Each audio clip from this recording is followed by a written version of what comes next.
मेरे बेटे की शादी पहले 3 बार हो चुकी थी। हर बार शादी की पहली रात को ही दुल्हन गायब हो जाती थी। कमरे से चीखने की आवाज़ आती थी, लेकिन जब तक हम पहुंचते उतने में ही दुल्हन गायब होती थी।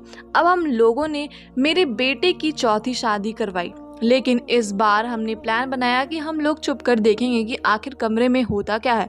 जब हम लोगों ने उसके कमरे में छुप कर देखा कि आखिर दुल्हन गायब कैसे होती है, तो हमने कुछ ऐसा देखा कि उस पर विश्वास ही नहीं हो रहा था।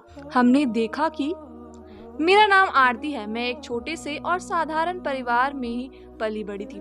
मैं और मेरी छोटा भाई अपने पिता के साथ रहते थे। मेरी माँ हमारे बचपन में ही इस दुनिया में छोड़कर चली गई थी। हमारी परवरिश मेरे पिताजी ने ही की थी। खेतों में मजदूरी करके उन्होंने हमें पढ़ाया लिखाया था। मेरी पढ़ाई पूरी हो चुकी थी और अब मैं अध्यापिका पद के एक अच्छी सरकारी नौकरी की परीक्षा दे रही थी। आज सुबह सुबह का समय था। मैं और मेरा भाई भी आज जल्दी उठ चुके थे, क्योंकि आज मेरा सरकारी नौकरी का परिणाम आने वाला था। मैं तो बस घबराहट के मारे अपने नाखून चबा रही थी। आखिर इतना मेहनत जो की थी मैंने इस जॉब के लिए। पिताजी मुझे हर बार दिलासा दे रहे थे कि सब अच्छा होगा। अब सिर्फ परिणाम आने में 1 घंटा बचा था। तभी हमारे पड़ोस के भैया अपना लैपटॉप लेकर आ गए, क्योंकि हमारे पास कंप्यूटर या लैपटॉप नहीं था। आज तक हमारे सभी परिणाम वो ही निकाल आए थे। अब मेरी परीक्षा का परिणाम आ चुका था और मेरी अध्यापिका के पद पर जॉब लग चुकी थी। सब लोगों की खुशी का ठिकाना ना था। सब लोग मुझे बधाई दे रहे थे।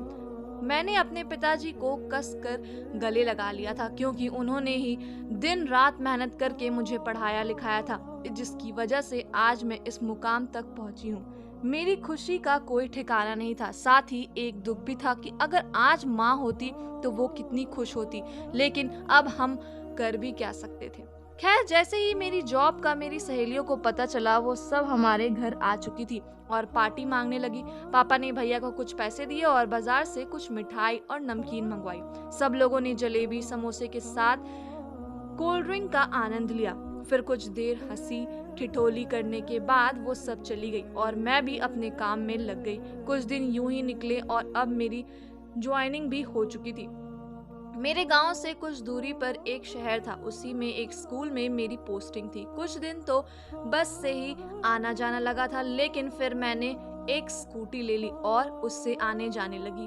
पापा का भी अभी तबीयत खराब रहने लगी थी। छोटा भाई भी अभी 9वीं कक्षा में पढ़ता था। पूरे घर की जिम्मेदारी अब मुझ पर ही पड़ चुकी थी। घर का काम करने के बाद अपनी ड्यूटी पर जाती थी।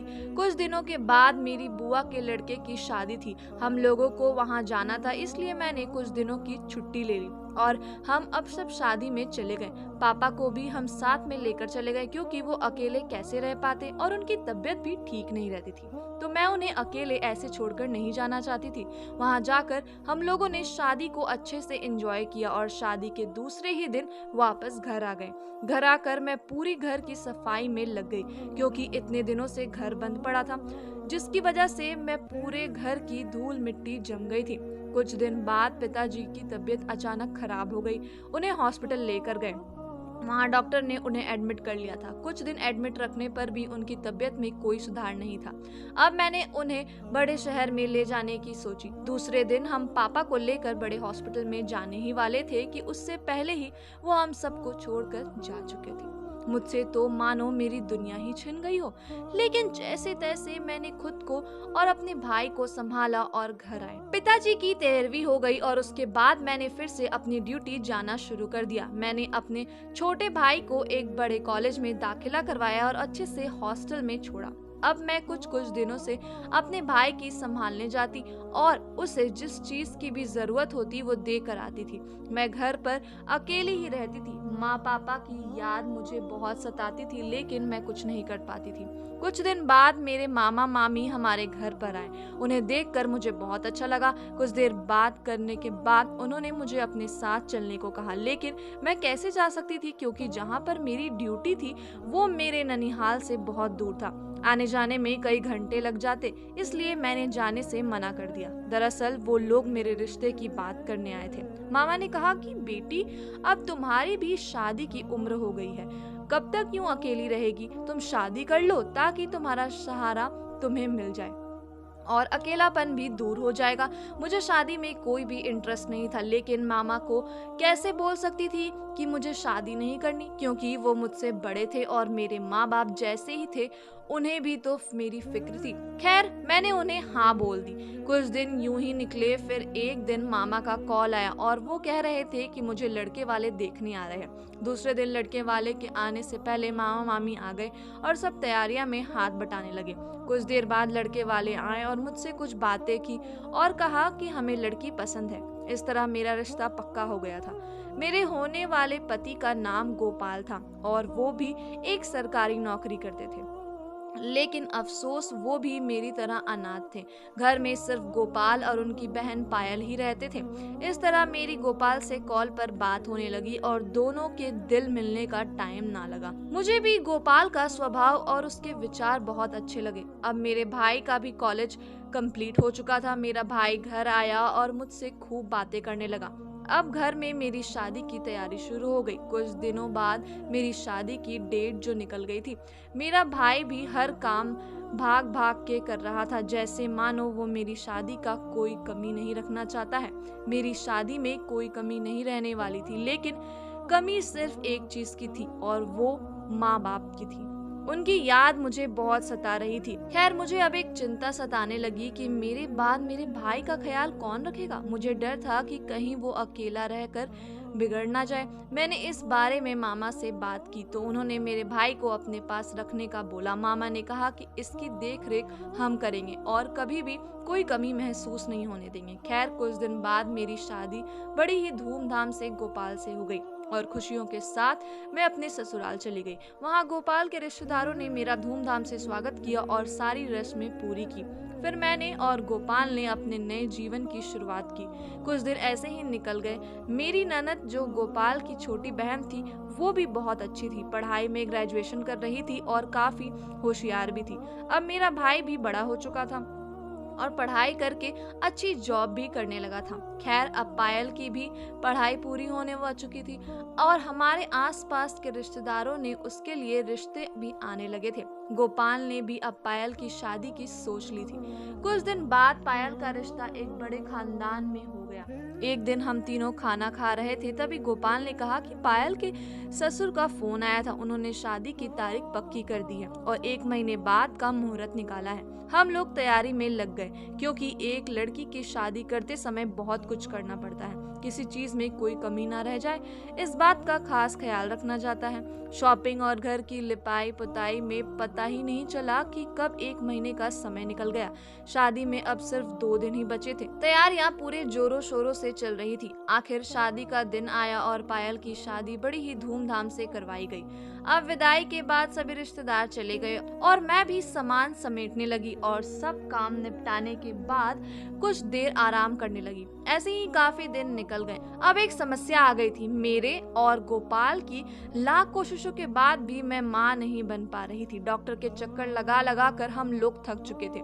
ऐसे ही एक दिन हमारे पड़ोस के कुछ नए पड़ोसी आए। एक औरत अपने बेटे के साथ रहने आई थी। कुछ दिनों में ही वो हमारी काफी अच्छी दोस्त बन चुकी थी। कभी कभार उनके घर में कुछ सामान की कमी पड़ जाती तो अक्सर हमारे घर से ही लेकर जाती थी। एक दिन हम लोग बैठे थे, तभी वो हमारे घर आई और कहने लगी कि मेरा भतीजा है, भाई भाभी इसके बचपन में ही इस दुनिया को छोड़कर चले गए थे, तभी से वो अकेला ही रहता है। मैंने उसकी पढ़ाई लिखाई करवाई और एक अच्छी जॉब दिलवा दी है। अब वो बड़ा हो गया है, इसलिए अकेले रहता है। क्यों ना आप लोग उसे गोद ले ले। हालांकि उम्र में बड़ा है पर अच्छे संस्कारों में पला हुआ है। मुझे कुछ समझ नहीं आ रहा था, इसलिए मैंने शाम को गोपाल के आने के बाद ये बात उनसे बताई। गोपाल ने मेरा हाथ थाम कर कहा कि देखो आरती, हम लोगों का इस पर कोई जोर नहीं है। अगर भगवान यही चाहते हैं कि हमारा कोई संतान ना हो तो हमें यही मंजूर करना पड़ेगा और आज नहीं तो कल हमें एक बच्चा अडॉप्ट करना ही होगा। क्यों ना हम पड़ोसन दीदी के भतीजी को ही ले ले, अब दीदी इतनी अच्छी है और उन्होंने ही उसका पालन पोषण किया है तो अच्छा ही होगा ना, और उस बेचारे को भी माँ बाप का प्यार मिल जाएगा। फिर हम लोगों ने उस लड़के को गोद लेने का विचार बना लिया। आज हमारी शादी की 10 साल की सालगिरह थी। आज ही के दिन हम लोगों ने उस लड़के को गोद ले लिया। उसका नाम आलोक था। आलोक और हम लोगों को शुरू में एक दूसरे को समझने में काफी दिक्कतें हुई, लेकिन फिर कुछ दिन बाद वो बिल्कुल हम लोगों के घुल मिल गया और हम भी उसे बिल्कुल अपने बेटे की तरह मान चुके थे। ऐसे ही 1 साल निकला। उसके बाद हमने आलोक की शादी करने की सोची।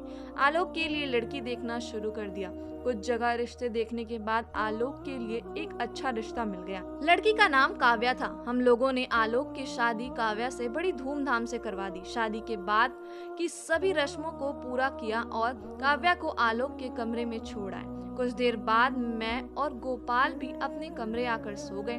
तभी कुछ देर बाद आलोक के कमरे से चिल्लाने की आवाज आई। हम लोग घबरा गए और दौड़कर आलोक को कमरे में गए।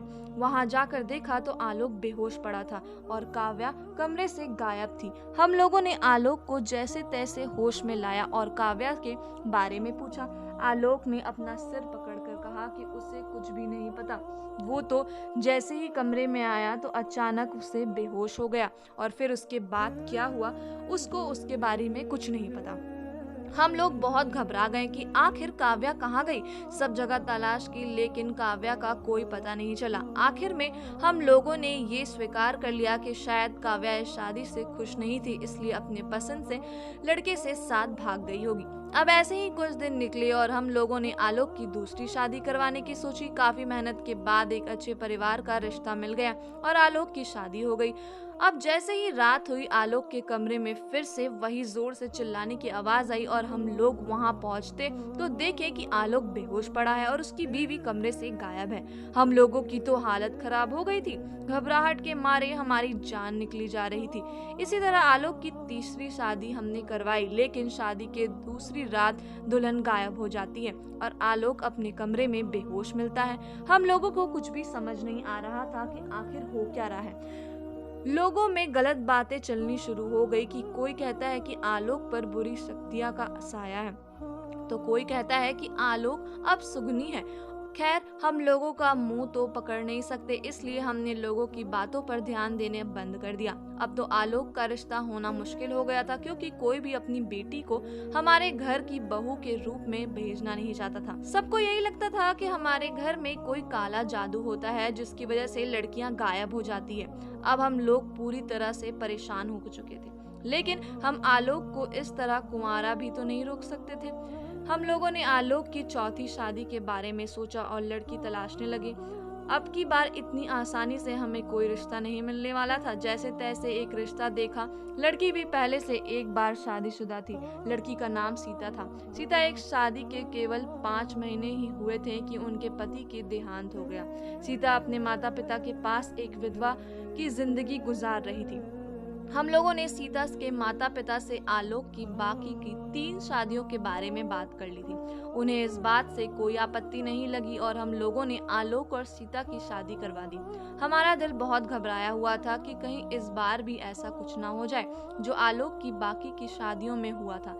सीता के गृह प्रवेश के समय मेरी ननद भी आ चुकी थी। दरअसल पायल और उसके पति शादी के बाद विदेश चले गए थे, अभी अभी लौटे थे। उन लोगों को मैंने सब बातें फोन पर बता दी थी। सीता को अच्छे से गृह प्रवेश करा गया और यूं तो खुशी का दिन था, लेकिन हम लोगों में से किसी को भी चेहरे पर खुशी नहीं थी, क्योंकि हम लोगों को तो दिमाग में सिर्फ यही चल रहा था कि पता नहीं कहीं इस बार भी लड़की भाग जाए। साथ ही मन में इस डर ने घेरा डाल रखा था कि पिछली बार की तरह हो गया तो हम लोग क्या करेंगे। इस बार मेरी ननद ने कहा कि क्यों ना हम लोग आज देखें कि आखिर आलोक के कमरे में होता क्या है। हम लोगों ने पायल की बात मान ली और आज रात आलोक के कमरे में छुपकर देखने का प्लान बनाया कि आखिर क्या होता है। जैसे ही रात हुई हम लोग आलोक के कमरे में कहीं एक कोने में छुप गए और देखने लगे कि आगे क्या होने वाला है। जैसे ही आलोक कमरे में आया और उसके बाद जो हुआ उसे देखकर तो हमारे पैरों तले से जमीन खिसक गई। हमने देखा कि आलोक एक बड़े से चाकू के साथ कमरे में आया है। आलोक ने जैसे ही सीता पर चाकू से वार करना चाहा, तब गोपाल ने जाकर उसे पकड़ लिया। हम लोगों को वहां देखकर आलोक घबरा गया और भागने की कोशिश करने लगा, लेकिन गोपाल ने उसे कस के पकड़ रखा था। गोपाल ने एक तमाचा आलोक की गाल पर जड़ दिया। आलोक रोने लगा और कहने लगा कि मुझे माफ कर दो, दरअसल मैं आपकी उस पड़ोस वाली दीदी का बड़ा बेटा हूँ, ना कि किसी का भतीजा। हम लोग हमेशा से ही ऐसा एरिया देखते हैं जहाँ भोले भाले लोग रहते हैं और फिर उनको शिकार बनाने के लिए लूट लेते हैं। इसी तरह आपको भी हमने शिकार बनाना चाहा। जैसे ही मेरी माँ को पता चला कि आपके कोई संतान नहीं है, तो उन्होंने मुझे अपना भतीजा बताकर यहाँ अडॉप्ट करवाने का प्लान बनाया, ताकि आप लोगों की सारी जमीन जायदाद अपने नाम करवा सकूं और यहाँ से भाग जाएं। इसलिए मैंने शादी के बाद सभी लड़कियों को जिनसे भी मेरी शादी हुई थी उनको मार डाला, क्योंकि अगर शादी के बाद मैं उन्हें पत्नी बना लेता तो हमारा लूट का प्लान बिगड़ जाता और शादी से मना भी नहीं कर सकता था, क्योंकि आप लोगों को शक हो जाता। इसलिए मैं अपनी पत्नियों को मारकर पीछे के दरवाजे से बाहर ले जाता और खेतों में मिट्टी में दफना देता और वापसी के आने के बाद बेहोशी की दवा सूंघ कर लेता और बेहोश हो जाता, ताकि आप लोगों को कोई शक ना हो और सबको लगे कि दुल्हन घर से भाग गई है। आलोक की ये बात सुनकर हम लोगों ने अपने सिर पकड़ लिया। गोपाल ने पुलिस को बुलाया और आलोक और उसकी माँ को गिरफ्तार करवा दिया।